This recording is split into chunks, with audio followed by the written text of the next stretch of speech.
Mijeng tabiriba punumapu James Sarwazamna Koujari Aikoigi Wahong Radio 90.0 loinana Diamondtv gi oiba announcement ama kaktang Lanthokchari madudi Aikoina Lanthokchagadaba tha amamamgi haijabatare radio drama Lanthokchagadaba sigidamak Aikoi script Koujari All India Radio da akoigi script iduna puthokpikraba Oza Guru Singh makoine ibiba script mina sanadriba leiragadi Hariba akoigi Wahong Radio 90.0 Diamondtv da pau PBU makhada I number hapchari number sidagi aiba singna aikoigi number sida contact tawbirau akoida pau PBU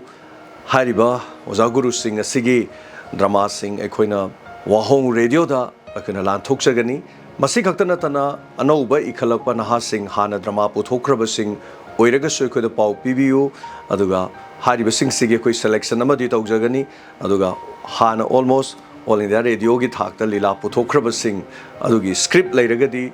90.0 Mhz sandokchariba Wahong Radio loinana Diamondtv tongan platform ni panda program sandokchariba asida pau PBU akoina tha khudingi drama amam puthongna nabagi ahanba plan ama khak tawjaragli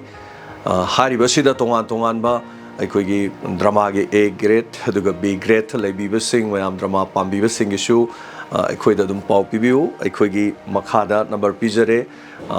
Wahong Radio loinana Diamondtv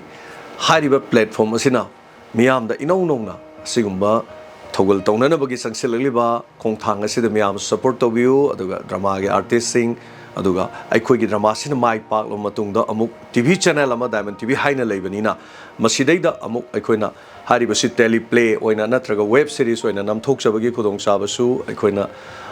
thamjari hariba sing sidasu artist sing drama tu de yaubiriba sing na tangai mu fadana adumak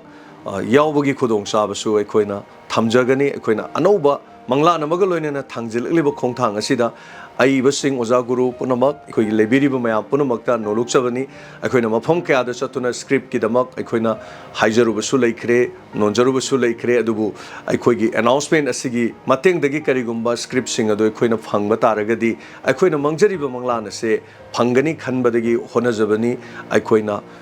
TV channel ama aduga radio channel ama oina Lanthokchari banina hariba mari leinaba singda nolukchaba wafam asi thamjari hariba sida mayek pishin biu haiduna Lanthokchari khurumjari punamapu